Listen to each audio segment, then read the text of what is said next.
Hello, happy Thursday evening, happy Thursday morning, happy Friday morning, wherever you're watching this, whenever you're watching this. We're glad that you're here to watch it with us and be a part of the conversation.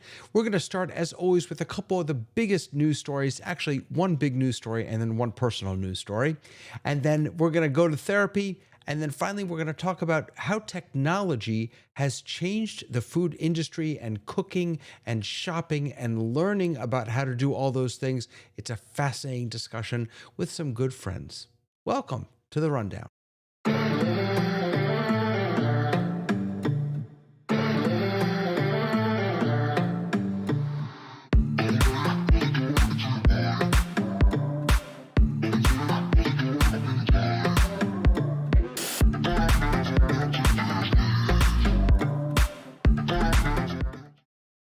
Hello, friends. Welcome, welcome, welcome to The Rundown. It's good to have you here, and it's good to have Tamara here, as always. Happy Thursday. Happy Thursday. How you doing? I'm good. Good. Yeah. Welcome, welcome, welcome. Excited about tonight's conversation. Mr. Sky, the chef producer of the night, Yeah. the cook, producer, and director of the night. Yes? I didn't know anything about cooking until I started producing other people's shows. And now I know the difference between sugar and salt. Exactly. I learned the hard way, trust me. In honor of our show tonight, I ordered a salad from Uber Eats. It's the best I could do, but I figured it was food. With ranch dressing? What was the dressing? No, See, it's that's like a nice balsamic little thing. oh, Moving nice. on, Lois Richter, how are you? I am wonderful. And it's March. I cannot believe we have gotten this far into the year. I know it's Amazing. it really is a little crazy. It's going quickly. It really is going quickly. Dave, is it going quickly for you up there in Canada? I was just thinking I had a very busy week, and yesterday was Monday. I'm sure of it. Just Absolutely. very fast. Yeah. Do you remember what you ate for dinner last night? Last night? Oh, yes, I do. Yes. Well, you'll have to tell us later on in the show. But before you do that, Mr. Tony Mobley, how are you, sir? I'm fine, sir. How are you? I'm doing fantastic. Fantastic. And I'm so excited to have all of you here today. We've got a lot to get to, so let's just dive right in with some news.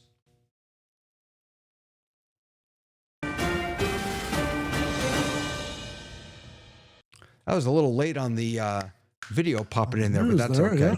It's all right. There was some awkward silence there.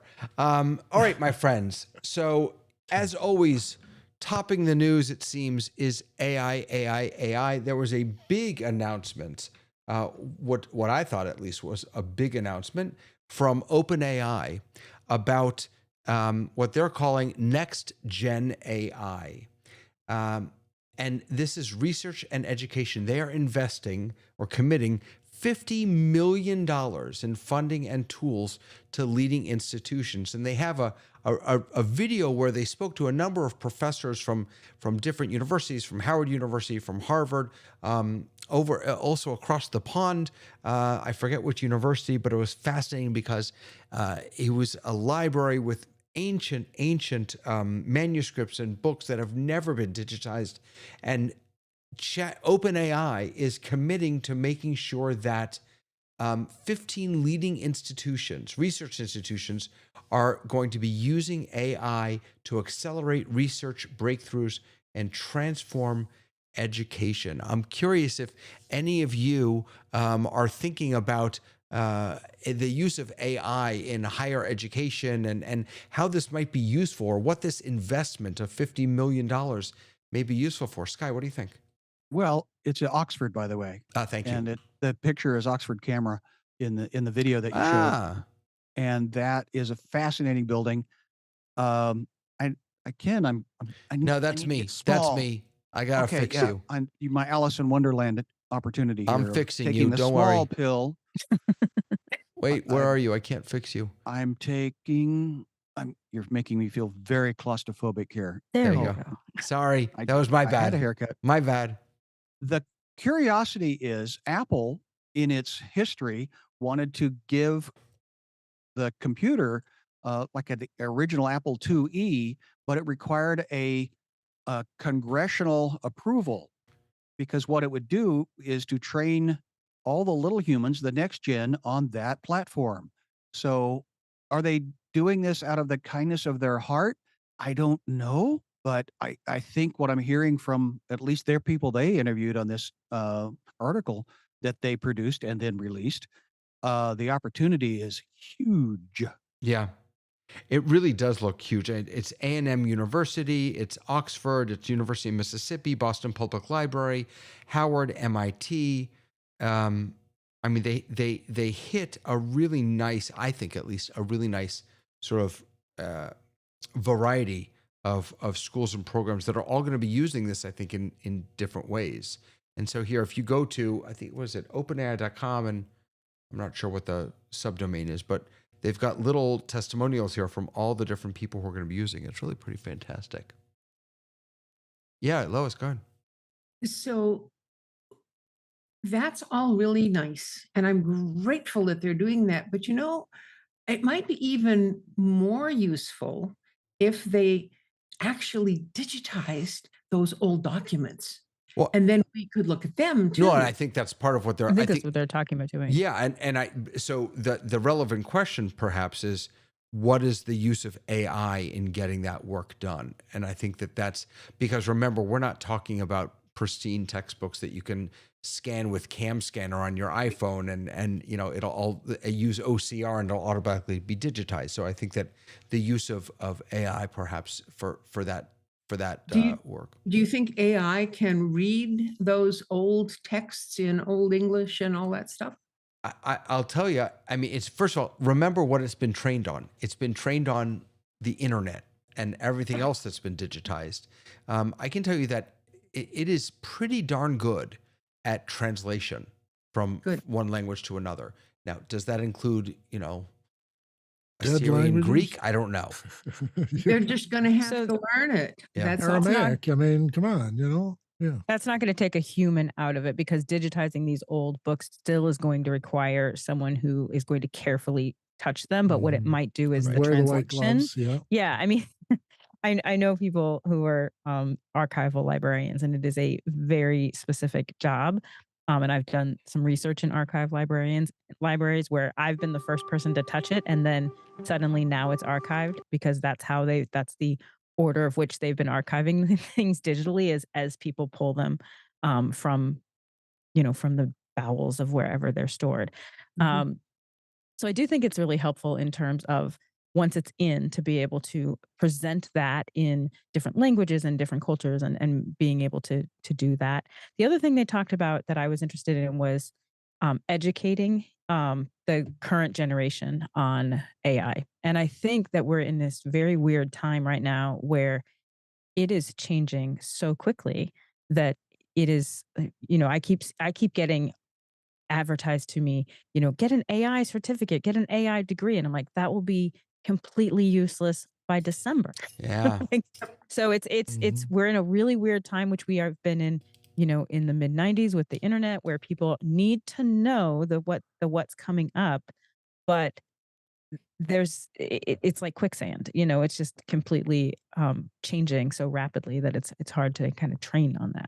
So who owns the That was my once it's digitized? Because historically, wasn't Google the one that was doing this? And then they said, and now we own that, and the publishing of it and the right. writers of it are going, but what? Yeah. That could So, be but another again, question. Yep. the Yeah. 15th century dead person uh, may not care, but I will tell you that if you use anything about Einstein, his foundation will come after you. Same with Frank Sinatra. Ask me how I know. Uh-oh. Don't Uh-oh. ask him. Yeah, Don't don't ask. ask. Right. Don't Exactly. ask me how I know. But Um, we had to go as a creative a kind of different direction than using a likeness of either of those people from New Jersey that we wanted to talk about, but we did a And different is thing. in the agreements for them to train the model, right? Because now this is all this information that has been bequeathed to whatever university for whatever reason, some of which gives them access to money. Is that then become whoever digitizes it gets to, you know, now or in the future, use that information as a training model. and what's so powerful about this to me, and this is going to lead into the next story, um, is access. Is that Mhm. these tools and the investments that companies like OpenAI are making. We think we're so used to everything being available. We're so used to just us having access to everything that we sometimes forget. And you see this in the Oxford video, that there's a lot of stuff that human eyes have never laid eyes, human eyes have never seen. And to think about not only digitizing that and letting us see it, but making it more accessible. There are really two pieces to the puzzle. One is making it available. The other is making it accessible. And that's where this second story comes in. And this is, I said before that this is a little bit of a personal one. So, Sky, I think it was you who Oh asked boy. me maybe last time or the time before, last time you were here, about I had mentioned, or maybe it was Tony, I'd mentioned a tool called Safaria. And Safaria is it's a tool that pretty much every person who teaches anything Jewish in the world has used. And basically, what Safari does is it makes sacred Jewish texts available. That's what it does. So here, this is, if I want to pull up something from the Bible, I can pull up Genesis, I can pull up verse 15. And now here you can see I've got the original Hebrew, I've got the English, there are multiple translations. If I click on any of this, I can get almost, I mean, there's no such thing as every commentary, but almost every commentary from a Jewish perspective, at least, ever written on this. 4,000 years? Yeah, it's insane. It's unbelievable what they've done. It's not every commentary, but it's Thank you. hundreds and thousands of commentaries and all hyperlinked, all connected. It's an unbelievable resource. And My again, I want brother to say, uses a similar I one just want to called say thank Logos. you for sharing that with me. Oh, did you play with it? Did you look? Yes, Oh, I cool. have been playing with it. So, So my brother uses Logos Bible software, yep, and so from his perspective, it's similar. Where he gets commentary, he can get multiple versions of the translations, and that's an invaluable. Carrying an entire library in your pocket versus having to actually yep. have all of that library. So, imagine my surprise when earlier this week I received an email, because I'm on their mailing list, saying that Safaria is now using AI. Let's just remember the context here. These are sacred texts, like Bible stuff. Okay, original source material, Torah and they're scrolls. now incorporating AI into this. And so they did a whole video about it, and they have four tenets that they're upholding. One is transparency. They'll always be transparent about when they're using AI and how they're using it. Learning first. For a lot of folks who use this resource, they are asking specific questions about Jewish law. And so they've said here that AI will never, the goal is not for AI to answer those questions. It's AI to help you learn, continued evaluation, and feedback. So they have started this topic pages now. And well, let me just, I'll just show you one. So let's go to a top, oh, wait a second, where's my mouse? Okay. So let's go to over here. Come on. All right, Safaria, and let's find a topic page. How do I find a topic page? I have no idea how to find a topic. Oh, here, explore topics. All right, what should we do? Let's explore topics. All right, let's do Genesis. Genesis. Yeah. Is that a topic? Where do you see Genesis? The origin story. The tree of knowledge. Genesis. All right, let's see if that comes up. I don't know. All right, so here is a. Wait, does this one have it though? No. Wait. Let's go back. Let me choose one of these. Let's choose wisdom. I'm just going to choose wisdom. Okay. Perfect. Yeah, this is what I wanted. So now what you've got is, first of all, up in the top here, you've got a little note that says some of the text on this page has been AI generated. And again, I just need to say again, this is biblical source material. Like this, we're not talking about the menu at Arby's. Like we're talking, like people go to this for, okay, sorry. So the foundation of wisdom, it gives us a little, all of these, I believe, all these little summaries are AI generated. And then it gives you a quote that it comes from. And I think it's fascinating. I think it's absolutely fascinating that a tool as important to the Jewish world, at least, as Safaria, and I can only imagine that if it's happening here, it is happening or will be happening to Christian sources, to Muslim, to Islamic sources, to Buddhist, who knows, that religions, mainstream religions are going to start seeing AI popping up and teaching their people and preaching their texts and who knows what else. So I can't wait for I'm the super uncomfortable. Wait. Okay, Tony first. We'll make the rounds. Go, Tony. You don't have to raise your hand. Put your hand down. What are you doing? So what I was thinking about, I mentioned it kind of last night during my show. The idea of having theological conversations in AI, I think, is extremely powerful. And I have been having these conversations with ChatGPT from terms of all kinds of theological questions. I've asked questions about other religions, and then there's this back and forth. But on last night, we talked about super AI on Conversation with Tony Mobley. And so this sort of pulls me back into that conversation that I had last night with Ken Jordan. I think that we are definitely on the threshold of actually, I'm gleaning a lot of satisfaction from the conversation that I'm having with ChatGPT from the level that it's on now. I can only imagine that as we move forward with these kinds of conversations, what an experience it's going to be able to have theological, philosophical conversations with the AI, and the AI is able to draw on all these different resources. And so we are just responding right now to the narrow AI. And it's a great conversation. Yeah. Can you imagine when it becomes the prophetic AI?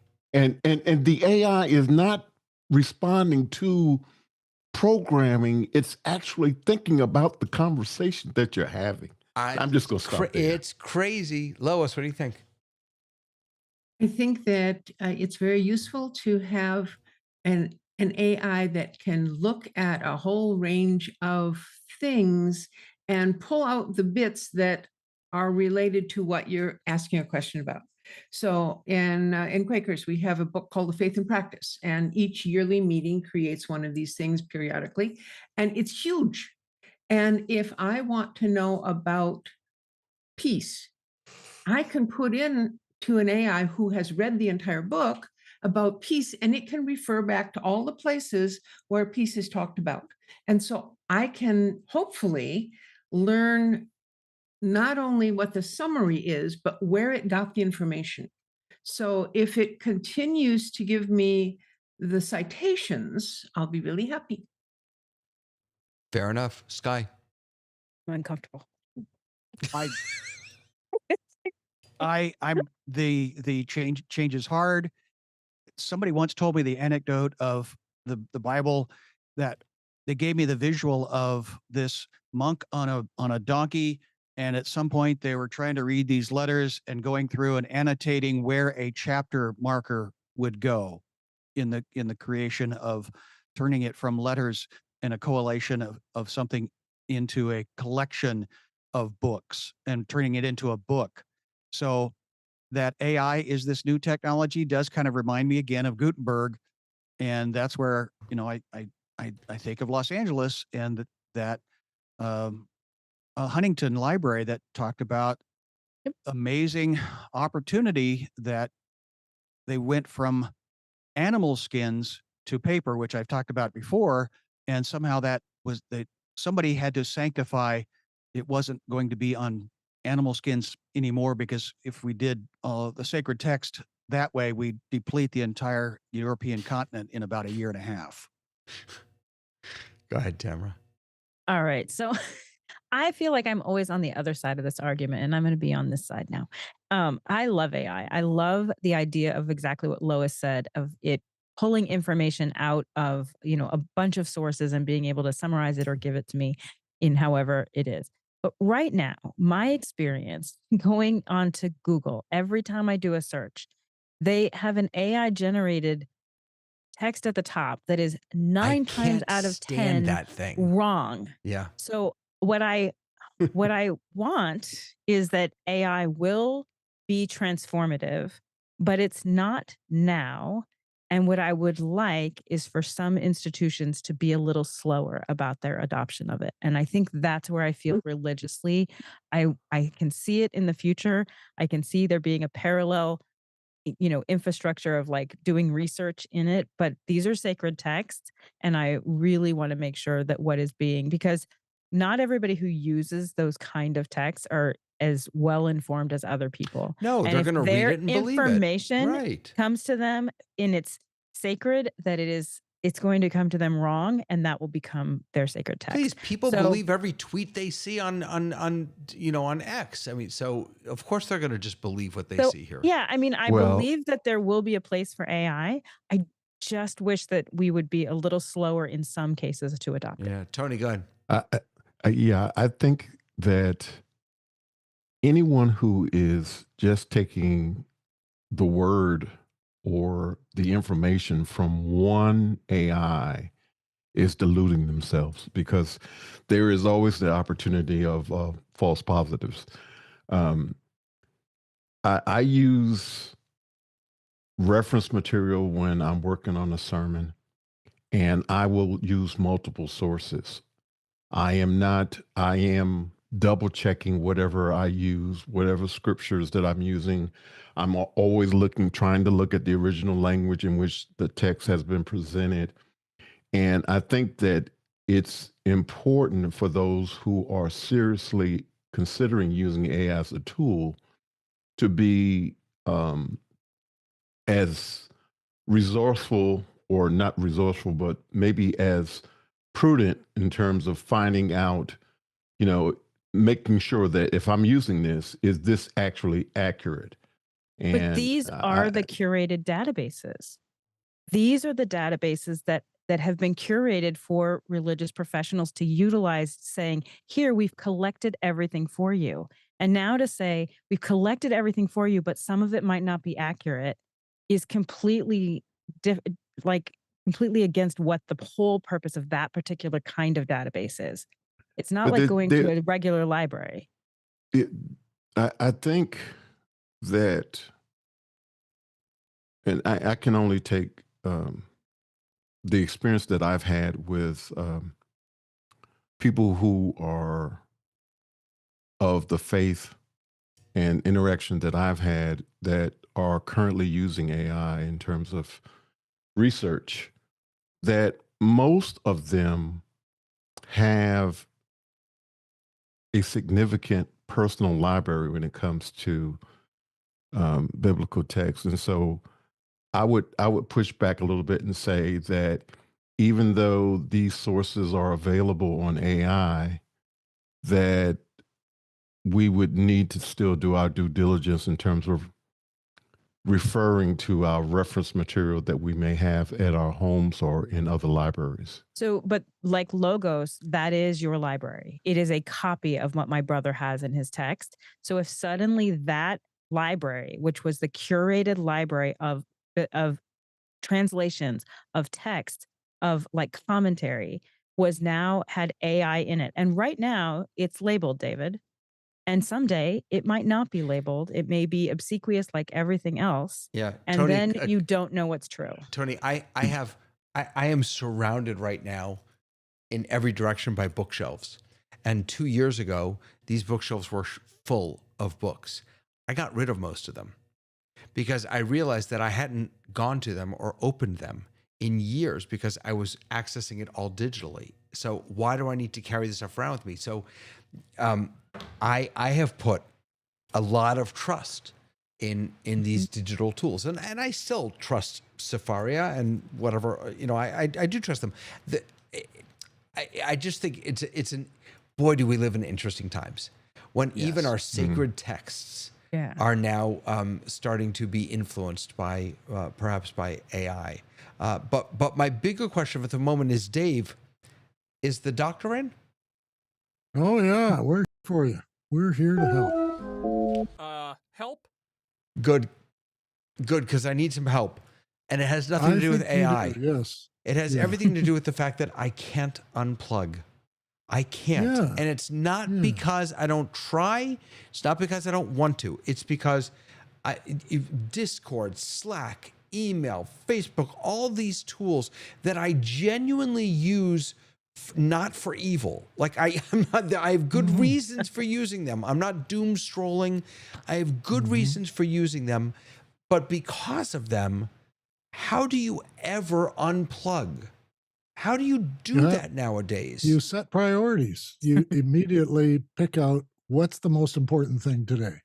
So in the past, 3 months maybe now, we've been renovating a kitchen at our community center, and being president, I'm the last word on any decisions. And I've been getting emails from the contractors and the general contractors and the committee that want to pick colors for the paint and all the little, is this sink going to be the right height for people? Everything is down to the inch. And I get emails about these things and phone calls. And I find that when I was a project manager for a very large international project, it was simply a matter of every day saying, what's the most important thing today? And then that's the one that gets my attention. My sister takes forever to answer my emails, but I don't worry about that because I know she's busy. She's a quilt maker. And so she has to concentrate on what she's doing, and she can't have a computer nearby because she'll never get the quilt made.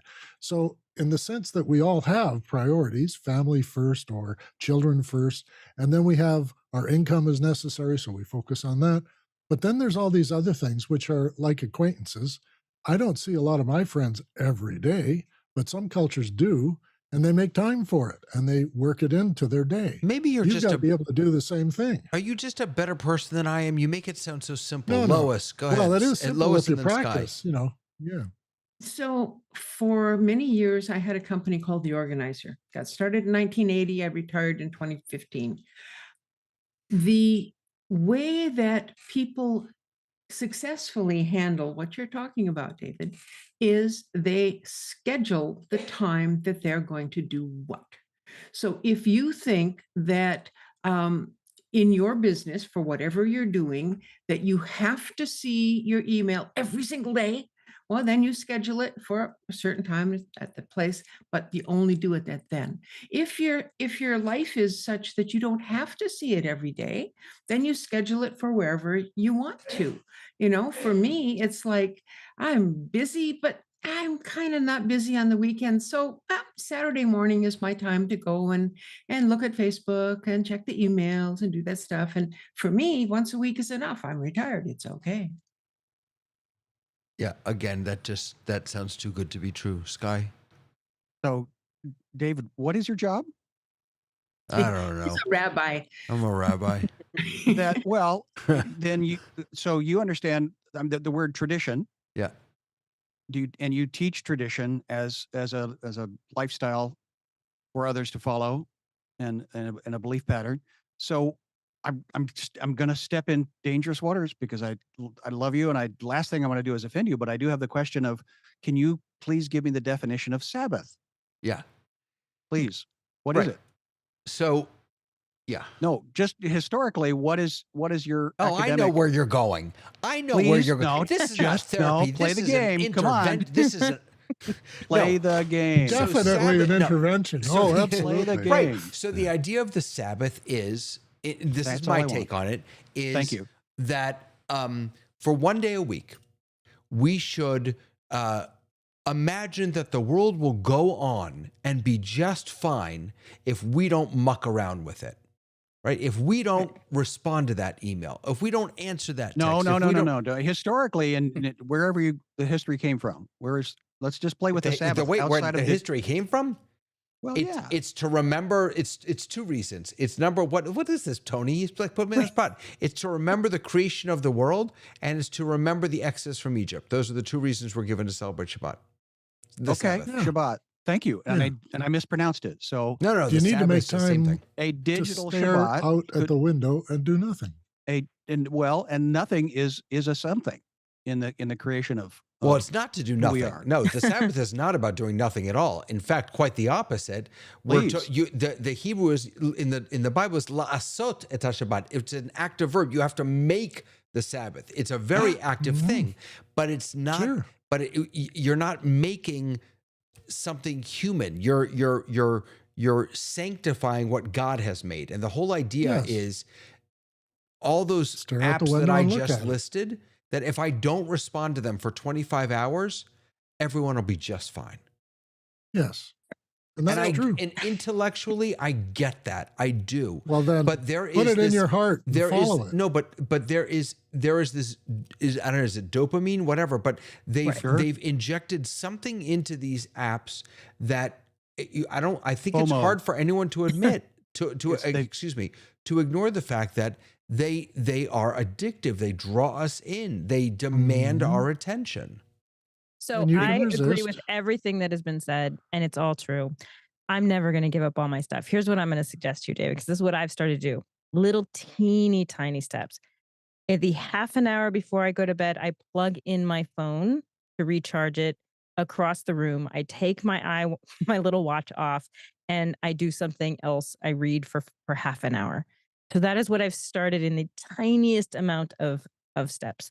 So my suggestion to you is do not go big. Do not go full day, all of this. Pick a tiny amount of time, put your machines in another planet, and take that half hour. And after that half hour, you're fine. But I actually have found that it's been really relaxing. I think But it's I have lovely. to do it in the tiniest way because I'm the same way. Right. I mean, Gotta unfortunately, jump that's in, my Tony. TikTok half hour. But Yeah. but yes, I hear you. Tony, go ahead.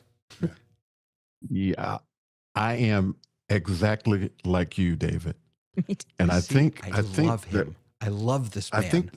I think the thing that made the difference for me, He's just and maybe enabling people you, are tired of hearing this, but the fact that I was down last year, how sick I was last year, and I wasn't able to do all of the emails. I wasn't able to do my learning on YouTube. And so after having that experience, after understanding very clearly everything goes on very well without me, the world didn't end because I wasn't able to to do my show. Yeah. You know, all of these different things that just stopped because I was ill. So as a response to that, I'm very intentional about the time that I spend with my wife. And so we have movie night or TV show night or whatever you want to call it. I'm going to be transparent. I wasn't doing that before. I was always about learning the new thing, making the improvement on my setup, the stuff that I had to do for the house of worship, all of that. And I love technology. I love it. I never get enough of it. But having had that experience, I understand very clearly now that I have to make time for my loved ones. It's important. There are 7 of us. We have a Zoom meeting every Sunday at 7 p.m. our time. And no matter where we are, we have a check-in. And we do that. And so the thing that I would say is that when you think about how precious and our real wealth is our time, if you think about how precious that is, I would say work on the improvement of what you do with your time and then make time for other things that are not technology. And that's what I've had to learn to do. Yeah. My wife and I, when we sit on the patio, we look at each other and say, this is what everyone's working for, which is to just stop. Just stop and take in the world. The Sabbath can be any day of the week if you want. Yep. Exactly. And I think the drug of FOMO is what you've been injected with, fear of missing out. And I think you've just heard, okay, the old word is testimony. Preach it, brother. And it's about, time. And even Bill Gates says, that's the one thing that I have equal with every other human since humans began. That's why Genesis was so interesting to me. You know what I've long really not liked is when people say, I just don't have time. I think that is such a cop-out. You have all the time that you need to do whatever you want to do. It's just a question of what do you prioritize. Not a priority. Right. And for me, putting food in my mouth hole is a priority. I never run out of But you're time so to put skinny. food in my mouth hole. Never. Oh, Never, ever. What are you holding up, Dave? I am going to make a confession here to begin our next segment. Okay. I'm not allowed to be unsupervised in a kitchen supply store or appliance shop because I come out with something almost every time. Now, I convince myself that I need these things, but it turns out that a lot of things get in the drawer, and I used it 3 times and I forget I even have it. This here is a Graham Carr stir stick, which I sent away for when I was a teenager. I used to watch a show at coming home from school and watch the show. And they are beautiful and they're just nicely simple, but this is the best stir stick I've ever used. And I had to have another carpenter make another one when I burned one of these things. And he used the same format and carved it out really beautifully. And so now I have 2 of these, one left-handed one, a right-handed one.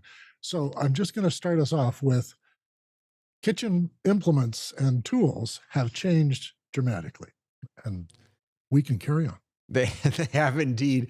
And I just want to show up here that Tlalak is watching, and it's good to have you here. And Gary also and Dan are watching, but make your time worth your time. Tlalak's got so much wisdom. Love that man. That's fantastic. I thank you all for helping me. I appreciate it. Help? And now we can move on to the main story, we can move on to the main story of cooking and food and the industry. I'm going to let Lois, because I saw you just throw your hand up, I'm going to let you start us off. And then I'm going to try to quickly shift over to Sky so that you can talk a little bit about. Sorry, let me actually take one step back. I think about this question of how technology has impacted food and the food industry in it as two buckets. One is the industry, so food production, mass production, delivery, Packaging, costs, safety, economics, all yep. that stuff. Right, packaging, and then there is the enjoyment of food. There's the eating of food. There's recipes. There's how we learn. Goodness, the early days of office hours were these cooking shows. So I'd love, Sky, for you to talk a little bit about some of that work that you've done on. But let's start with you, Lois. I'm sorry. Go ahead. So when we talked about technology and how it has changed, I thought of a couple of things. One is the agriculture, but more importantly to me is the preparation of food. So you can go back as far as it used to be cooked over a fire, and then we found stoves. Okay, that's cool. But if you get a little closer to modern times, we have electric ranges, electric ovens, and then we have a microwave. So that was a big shift. What was the difference between those two? Well, I never understood it. I always thought microwave were magic, but it just turns out they heat the food more efficiently. Okay. Then we got Well, not to, necessarily. Let me interrupt you. I think it was on last night on Stephen Colbert. I think he brought up a recent research study that when you warm up your coffee in the microwave, it makes it physically less good. Like it does something. It chemically changes the makeup of the coffee to make it more yucky. I don't know. That presumes that coffee is good to begin with. So Well, just I'm not watch a out coffee for drinker, that. so I Yeah. guess we could. No, but I mean, I was just raising, Lois, the point that I'm not convinced that even the technologies that we have already used, microwaves, I don't know, air fryers, whatever that we've created, I'm not sure that they have just sped up the way that we're able to prepare food. No, they completely changed the way we cook. I mean, come on. The microwave dishes are made special to go in the microwave now. Right. And Let me let Lois finish, Dave. Hold on worked one up second. that way. So yeah, but my husband's a physicist, and he was pointing out to me that if you have radiant heat in an oven, it's heating up the outside of whatever it is. If you have microwaves in a microwave, it's heating things up, but it can penetrate a little bit further. It's still heating up the substance that's in there. It's not magically heating the center and then working its way out, which is how microwaves were described to me years ago. But in any case, it has changed how we do things because you can get stuff heated up faster. And so, that's big.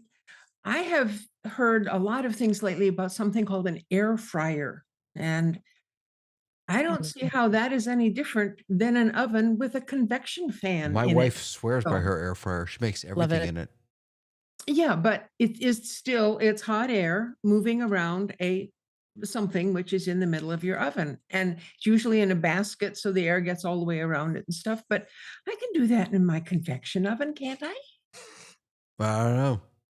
I don't know. Again, I got a salad from Uber Eats. So that's the extent of my of my for dinner. That's the extent of my Sky. What's your take on all this? Well, you invited me to talk about the Graham Kerr experience, and I should introduce who Graham Kerr is. In the 60s, almost at the beginning of international television, this gentleman who was English came from New Zealand, then Australia to Ottawa, Ontario, Canada, and became a celebrity TV chef. And at the time, there wasn't a lot of networking that was individual TV channels. And so that a lot of TV channels needed content.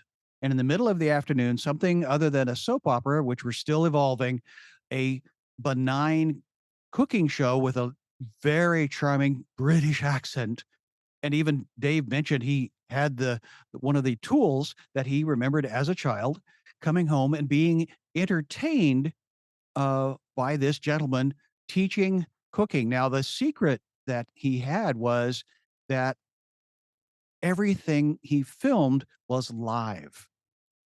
And the what if something might happen was kind of the spontaneity that I learned after interviewing him for 32 hours to do a documentary about his life. And his wife came from theater. So she understood where the tension of that was. But at the end, the payoff was there was always going to be usually a woman, brought up and enjoyed the meal that he had cooked there, and everybody kind of voyeuristically got to enjoy the meal with her, and he was always very sumptuous, and it was kind of he was a little bit naughty, and it was just a, you know, kind of titillating on, you know, television that was being broadcast. But he one of the tools that he mentioned that after he wrote several of the 30 books he wrote, he realized he was killing people with his salts and sugars and fats. And so more of the books of that 30 are about health. And he talked about food being sensual. Now, I come from Kansas. Sensual is almost like a four-letter dirty word to me. I didn't understand what he meant until he said, no, no, no. Your senses.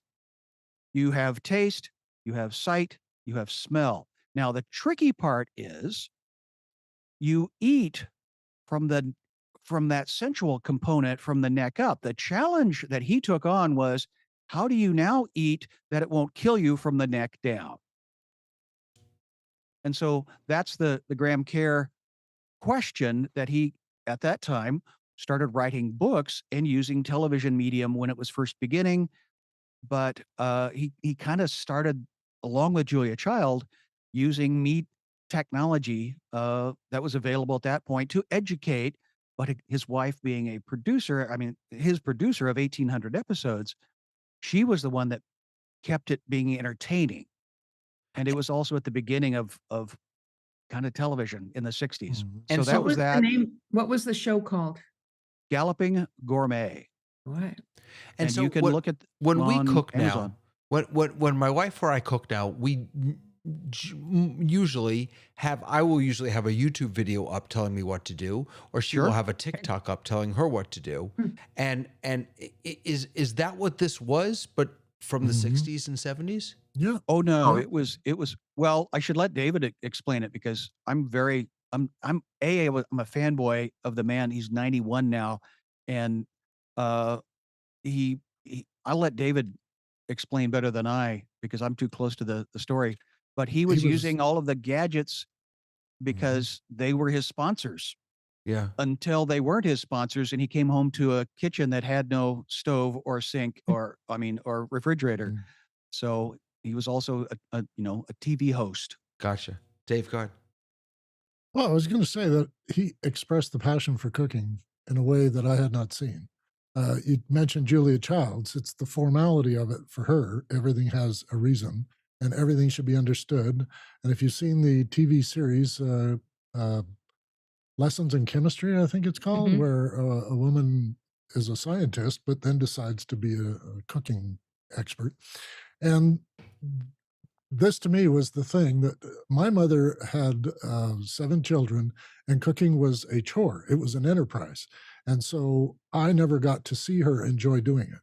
And when I saw Graham Kerr gallop around his studio and run out to the people and tell them about clarified butter and all the other things that I learned from those episodes, how to mix a wine into a sauce, and then how to do a sauce that it isn't just open the package, add water, and do that, which is what most people were doing in the 60s. So I guess my sense of the Galloping Gourmet was that he expressed a passion for cooking anything, and he went around the world to get recipes and showed us things we thought we well, first of all never saw, and then secondly we learned what it meant to the people who had that as their family recipe. So I felt all the time that he was going to give me something new, and I did. And now we get that from TikTok and Mhm. from YouTube. We're being exposed to other people's recipes and other people's ideas of food, all around the world for gathering people for a meal. It's actually about sharing your other people that you love with things that you love to make for them. Well, yes, and I mean, I would take issue with that a little bit because I'm not sure it's quite as wholesome as one of my I love Gordon Ramsay, mostly because F is every other word out of his mouth. But he's good TV. He's great TV. Actually, I have no idea if he's a good chef. I assume he is, but he's great TV, and his shows are not about gathering loved ones around the table. His shows are about screaming and yelling at people and Entertainment. entertainment. I think that's why TikTok is doing as well as it is, right? Because TikTok is totally different. People are like, especially now that we have global TikTok, when America went down, everybody got to be at the table. And I'm fascinated because I'm following a woman in Sweden who every day cooks, Swedish food. And it has made me today my family and I are cooking hummus and pita bread. And it's been like we went to the internet, got our information. Now some of it are old family recipes as well. But it's something that we can do together. But I do think that TikTok, when people are opening up their kitchens to cook, it isn't the same as a TV show, which is sponsored by, has lots of sponsors and has a lot of money behind it until they're, mass, until they're an influencer, right? But I do think that there's something really kind of fun about that. When we first went down into lockdown, I was doing theater. I had 5 shows in 3 states that I shut down in 16 minutes. And then we immediately went online and I started putting together, different kind of productions, different things. And I had one actress call me and she's like, "Hey, so listen, here's what I'm thinking.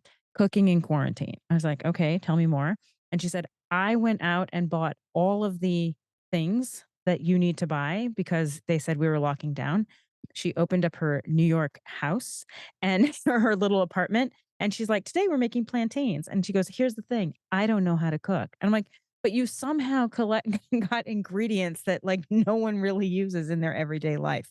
So we every Monday had cooking in quarantine, and a bunch of people just got together and they all cooked online on a Zoom meeting.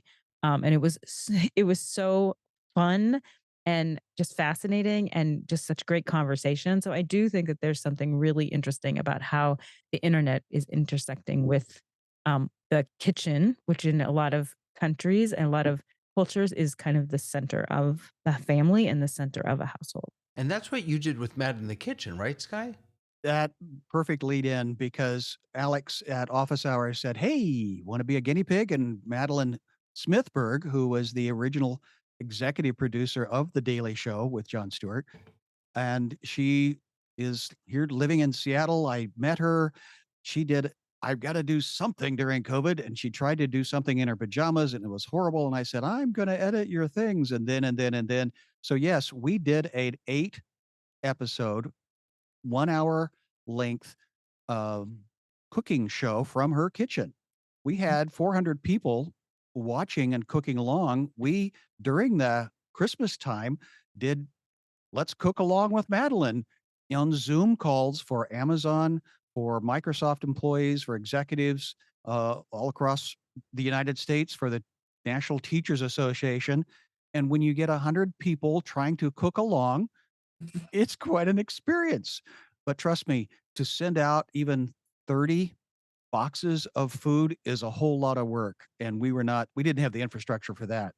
But if we wanted just to do, "Hey, here's the recipe, go get it, and you can cook along if you want," we had a lot of fun. Like instead of tech kits, you needed to send out food kits, ingredient Well, kits. yeah. And that there were institutions that had that facility, but they didn't have the chefs. We had the chef and the personality and the technology, but we didn't have the box. So yeah, we had a 6 feet apart build a box with 10 of our friends, and we put together 30 boxes for executives, and nobody died. And we all had a lot of fun. So let's Do take you know the sorry. most important tech for food ever invented was refrigeration? Right. There we go. I want to talk about, yeah. Yeah, because without refrigeration, a lot of food was not able to be kept. Now we have wide spectrums of food And the produce aisle is huge because you don't have to freeze all the stuff. You can actually get it fresh. But in the early days, when you only had just a few things that you could access, like, I don't know, oranges only came at certain time of year and apples at another time of year, and then tomatoes were in season or they weren't, and you had varying uh, meals.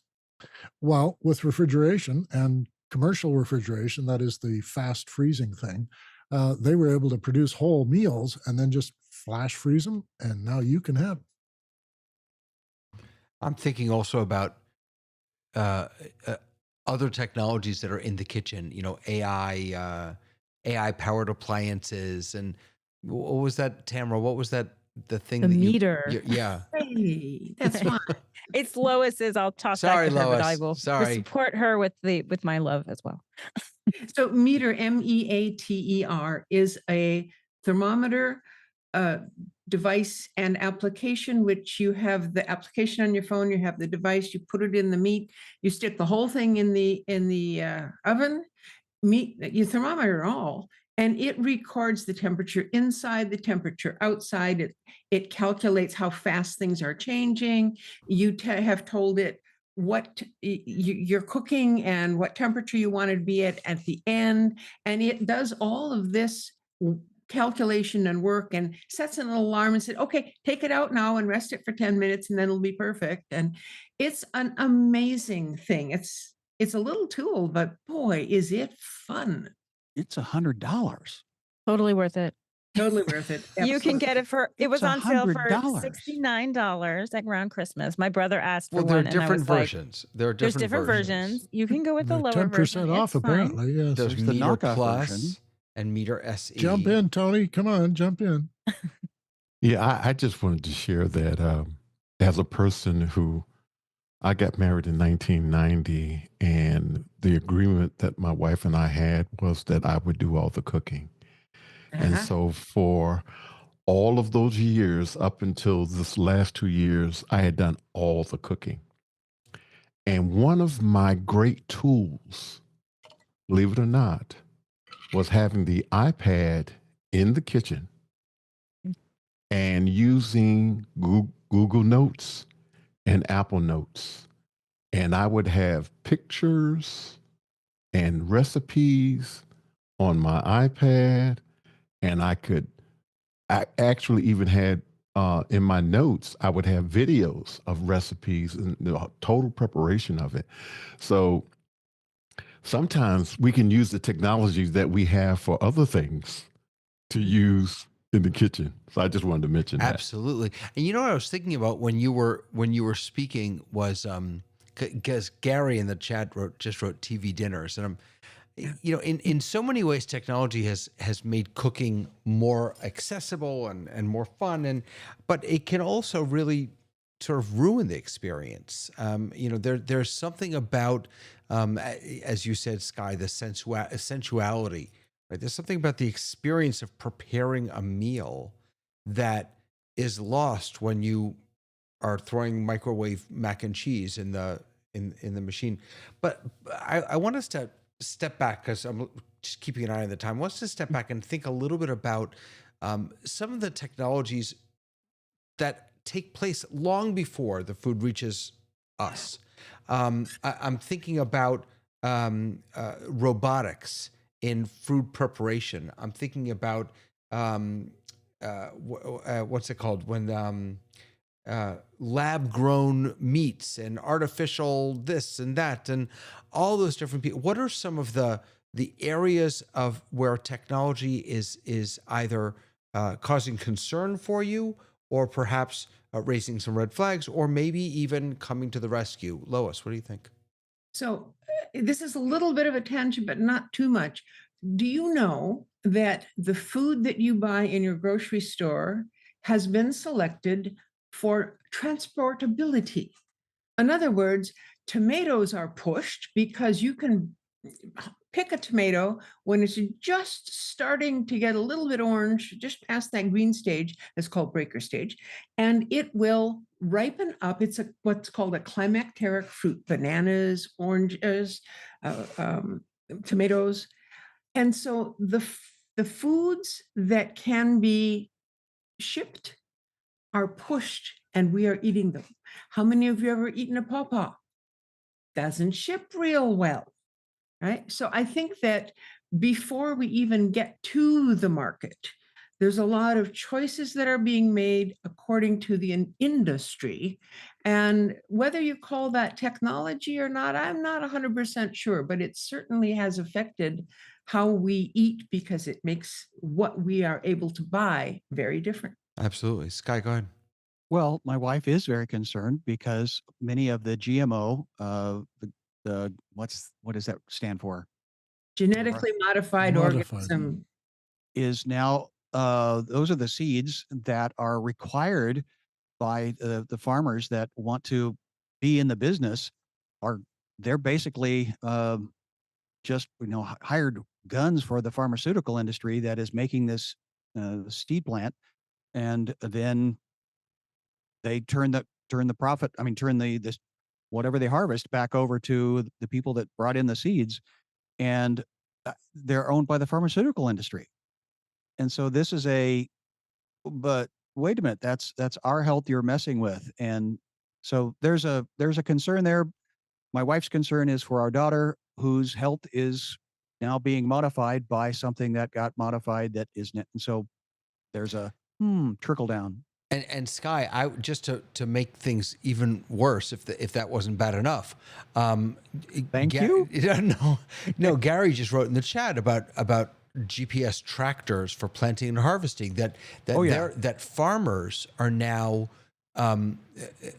There's a real chance that some of that a lot of that manual labor that is just fundamental for farmers and for a lot of immigrants and other folks that won't be necessary. You want to see technology, you climb into a harvester on the prairies and look at the controls he's got. He can figure out how many bushels he's got and what grade they are just as they come off the leaf. I mean, it's so specific now that they can know exactly what profit they got when they go to bed. Is that good news or bad news, Dave? Well, I think it's good news because the harvest is not lost if he knows what he's doing. If he's got a part of the field that's not as prosperous as the other, he can change the way he plants to balance that out and then get a better harvest, more consistent in terms of quality. But we used to have to grade the grain. In fact, in Canada here, Canadians don't eat the same grain that we export. We give away the good stuff to the exports. It makes a lot of money for us, and then we get it's okay. So watch the Clarkson Farm. It'll teach you a lot about farming in England. Very funny because it's Jeremy Clarkson, but that he spent so much money and didn't make any profit at the end, and that was the best advertising for holistic solutions, if of anything. And yes, to the technology point, is it good or bad? The farmers are now historically be able to fix their tractor that they've spent close to $1 million on. But now, because the technology is so locked up and proprietary, and it's now a computer with big wheels, the people, the manufacturers are saying, no, you can't touch that technology because that's our proprietary technology, versus historically they'd go, weld some part back on and fix it out in the field, because now they're stuck in the field and the technician is 2 states away and can't log in the satellite. And now the harvest is not being harvested in the moment that it needs to be harvested because of the rain and the sun and the things you cannot control, which is the weather. Right. So when I was growing up, I'm sorry, go ahead, Dave. Well, I was just going to add to that the farmers are actually quite sophisticated. The ones that I talk to, they actually know how to program, and they would like to modify the program. And they feel they bought the program with the tractor, and then they've now lobbied our government, and they're now considering this particular government leaving us here with the next election was in real good progress of giving them the right to, and they had to convince the John Deeres and the others and the Steyr tractor makers to stop doing that in Canada, and we would allow people to fix their own tractors. So when I was a kid, every Saturday night at 5 p.m., my father would take me and my brother to McDonald's. And I would Oh. get 2 all-beef patties, special sauce, lettuce, cheese, pickles, onions, and a sesame seed bun. This was before I kept kosher or was a vegetarian. Now I'm both, which means no Big Mac for me. But I can have an Impossible Whopper whenever I want. So what do you all think about these lab-grown meats, lab-grown foods? It's not just for vegans and vegetarians anymore. How do you feel about technology actually creating new foods for us to consume? And not only, I'm not only asking, do you enjoy the taste, but do you have a sense about how you feel about how technology is changing the food industry for the betterment of the environment, perhaps? For the betterment of health, human health, perhaps? What do you think? Well, I've been very comfortable with artificial crab meat and artificial fish. That's going very well. Some of the sausages are really good, the meatless sausages. Yep. And I have had the A&W non-meat burger, and I couldn't tell you the difference. It was just as tasty, as long as it doesn't get cold. Apparently, it really loses the flavor when it's cold. So yeah, I'm all for trying to substitute things because we didn't always eat the things we do now. And when I was brought up, it was meat on one side of the plate, potatoes on the other, and something in the middle. And we don't do that anymore. The trick, by the way, to a really good veggie burger is just to put so much stuff on top that you almost can't find the burger. You are my brother. That's the trick. My Where is mom's the beef? allergic to pork, so without those Impossible sausage, then she wouldn't get to have it. So I don't. It's not even that I don't like it. I just don't like the idea of it. But I don't dislike that it should exist Why don't you like the idea of it? because I like meat. I had to get used to eating green peppers. I'd never had them in my whole life. And then later in life, I got to Yeah. green peppers and everything, and I had to get used to it. And then I'm a now, huge veggie girl, I'm so all there. But if That- if the doctor said to you, eating meat is not healthy for you, which by the way, it It's isn't. Let's say the doctor said that. Are you Right. comfortable with technology coming in and saying, well, I'll tell you what, because they're doing this now in Israel, by the way. This is blows my mind a little bit. They've taken cells from a cow, and they are growing those cells into meat that you can eat. And It's the still question, meat, by the way, David. what? It's still meat. No, it's not. Yes, it is. It was It is a cell from a cow grown into meat. That's what you said. It's still meat. Now, if they took a legume and turned that into meat, it wouldn't be meat. well, you should have a talk with all the rabbis in Israel because they are debating this right now, whether it's actually meat or not. Okay. And the religious objection may not be to the substance, but to the treatment of the animal from which the substance came. Oh no, there's no one's arguing that it's not a good thing because the cow, you don't even hurt the cow. That's what I'm it's a saying. swab. So as far as the religion goes, Right. Now they're if fine there with is it. no cow, that's different. What I would say is whether it's vegetarian or it's not, it's artificial meat or it's not, the further away we get from people cooking real substances, the more problematic it becomes. So anything that is heavily processed, whether it's vegetarian or meat or whatever, is going to be not as good for me as getting Mhm. a vegetable and a Mhm. potato.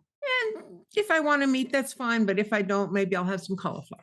But real things rather I agree with that. than messed Well- with Well, things. the children that walk through the grocery store are not aware that behind that plastic there was a cow in a field. It just shows up in the grocery store Yeah. So under plastic. right. So Slalak just wrote. He says, "Oh wait, where to go? No, come back. I want to see that message. No, this one." He wrote. Where is it? There we go. Have you ever noticed that many people are only okay with meat if they never think about them coming from an animal? And you're right. The way we Yep. see it packaged in the store, you have no idea where it comes from. No idea. I Mhm. think people would have a better understanding of food if they had to clean a fish or other game. And that's true. Mm. I'll never forget in high It's true. school, they Yeah. took us to the kosher butcher in the background and they showed us how it was done. And then I'll never forget this. Everybody They wants showed us, to- and then we came out to the fight. Okay, would anyone like to get a sandwich or corned beef sandwich? Gross. No, Absolutely you just showed us like how it's done. Right. Yes. Don't know how the hot dogs are made. No. exactly. Yes. So, Exactly. but I'm only one generation away from farming itself. So I've seen them slaughter a cow, and I've seen them raise a cow. I've seen them rescue a cow. So it's all part of making food for people. And if you want that food, it's great. And if nobody eats meat, they will change. Farming will change. And that's easy. One of the other technologies I wanted to get at was packaging, because I've had the experience now twice to be in Japan and see how they package. And it's insane how good it is. And one Yeah. of the things that my son showed me was a single tab unwrapping. They make packaging that is all sort of put together, and then there's one tab, and you virtually pull it open, the whole thing opens like a lotus, and there's what you got. And I have never had that experience. I've had to hack away at stuff to get it out of these sealed vacuum form things, and then I damaged the food. But they have this thing about everything has to work. And I told my son, I thought, well, this is meant to be opened in a car. While you got one hand on the wheel, you want to be able to open that sandwich and get out, and then drive.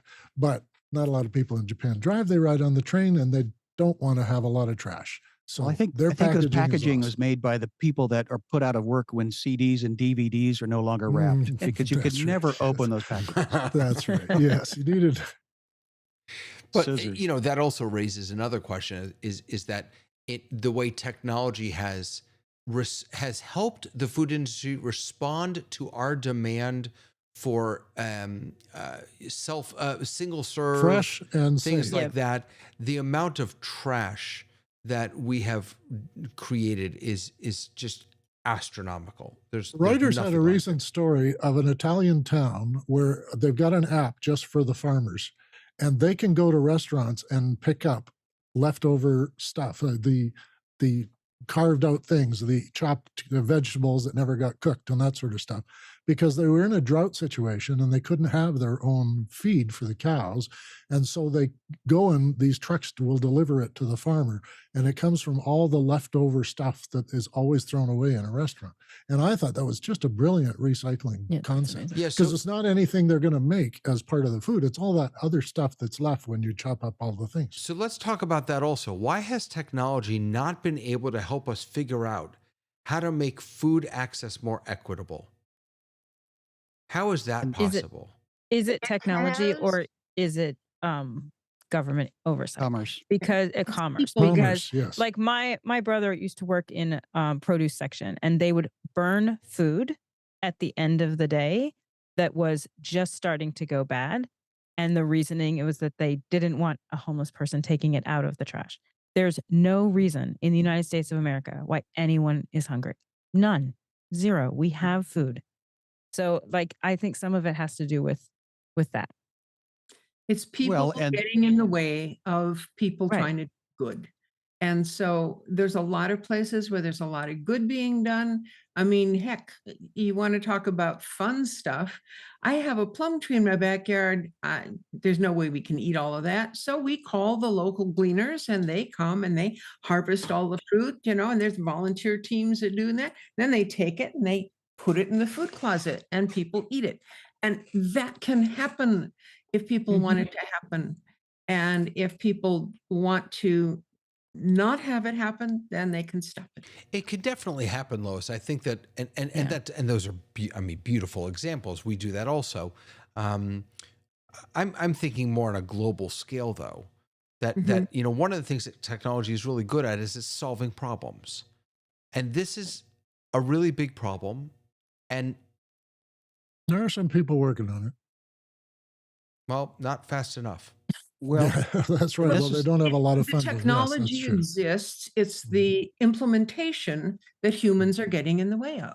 Right. Yeah. I think this that's is true. where today, Mm. and so Tamara, I feel like I'm, Debbie Downer on that and this next topic, because I thought, well, what is the population? Well, currently, according to one statistic. It could be we are living with 8.2 billion humans currently on this mud ball called Earth, with India now on the rise and taking over what China at 1.4 billion in that governmental institution, with China being 1.4 also, and United States coming in a measly third at 340 million, Indonesia at 280 million, Pakistan at 250 million. And so the point earlier of people needing to eat, the transportation opportunity, that refrigeration, and the ability to move things around magically on freeways and trucks has changed the world, but people are still starving, but not as bad as now. This is the weird part, not as bad as it used to be. Mhm. Now there's a whole different statistic that I More don't have the nutrition data now. on, but Yeah. Yeah. What do you make of the comment, as the climate changes, from I'm Fatness, as the climate changes, more people will be living in places where food is not. People need to adapt and move where the food is, or where it will be. That's or where right. it will Yes. be. Right. Yeah. You'll all be Well, and coming to Canada. That's what's going to Yeah, happen. I think, figure this is- another yeah. 50 years I'll be up there with That's you. right. Yeah. We'll be But- growing it in our backyards and it'll be just fine. maybe No. that's a case for genetically engineered food, Right. Yeah. that in the future that will be the option. Can I tell a pandemic story? Please. And then I'm Well- gonna force Tony to say something, because we've been stepping Yeah. all over him for the whole night. When the pandemic started, I got approached by a guy who was a chef, and all the restaurants were closed. And he used to be able to do for street people. He used to do meals for street people out of some of these guest kitchens. And he needed a kitchen, and he called a lot of people, and I responded. Not many people did, and I said, "Yeah, come and use our commercial kitchen. It's terrific." And he brought in 3 cooks and himself, and he had donations from all over already set up, because this is what he was already doing. He just couldn't use a restaurant for safety reasons. And we had volunteers showing up, filling boxes with what they were making. They made 600 full hot meals every day for 6 weeks in my kitchen. And it was phenomenal. And it was just a continuation of understanding the folks out there on the street aren't cooking. They need our help. And this guy was always doing it before, but I never met him until he needed to use my kitchen. Wow. That's powerful stuff. Tony, what do you think? I think we are in a crisis of ethics from the standpoint that I think Clarlock said in the chat that greed is the issue, and I think that it is the issue. If it was profitable for everyone to have food, then everyone would have food. The issue is that greed is a real thing. Mhm. A lot of the things that we're dealing with right now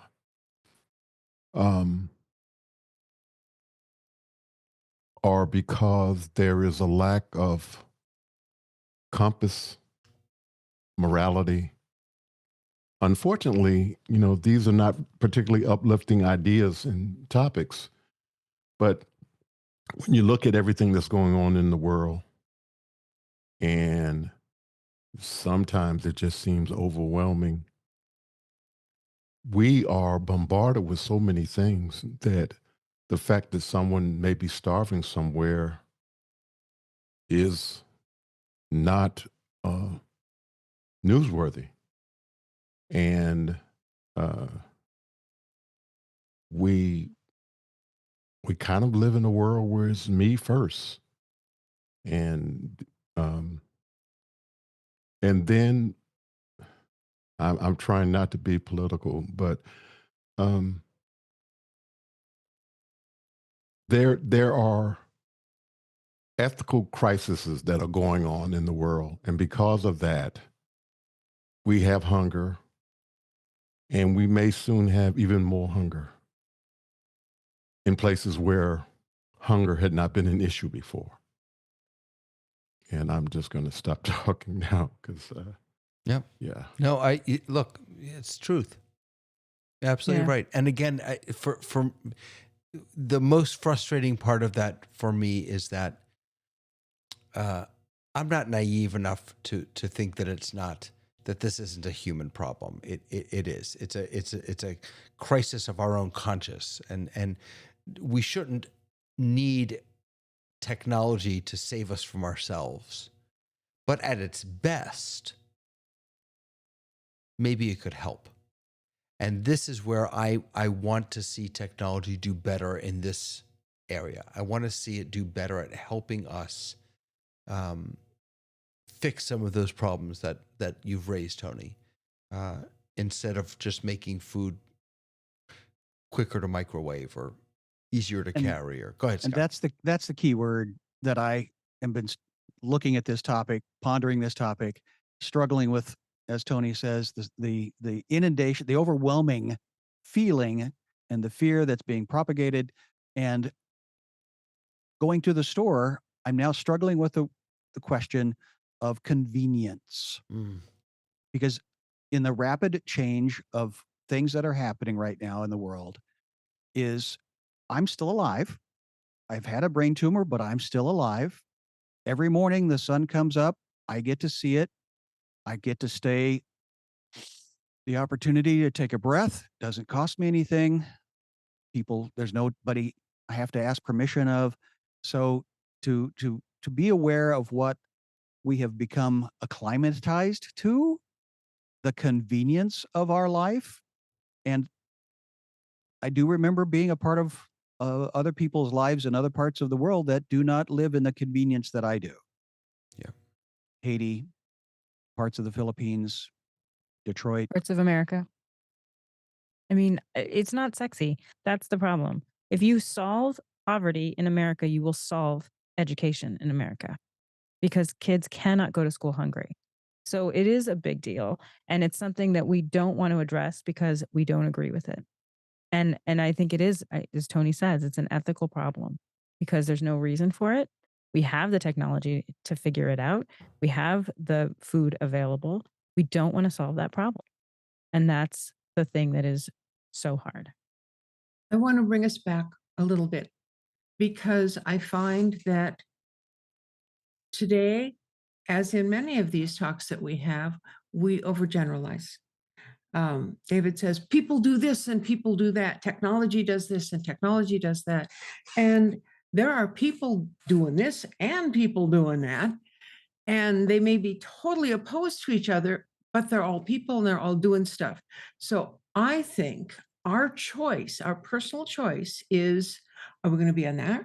Or are we going to do that? How are we going to be part of a solution to a problem?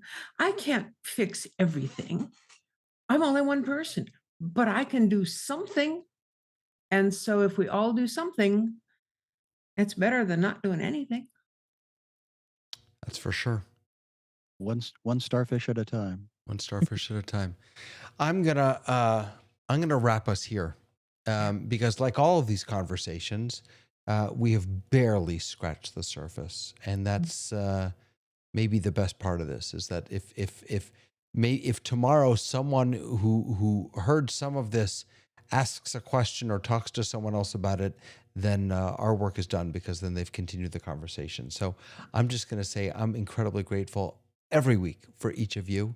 And I'm hoping, yes, hugs all around. And I'm hoping that those of you who are watching will continue to watch and share. And if you want to be part of this, if you want to join us on the panel, we've got an extra seat. Come on in, hit me up on Discord. I'd love to have you. And we will be back next week with another episode of The Rundown. Have a wonderful week, everyone.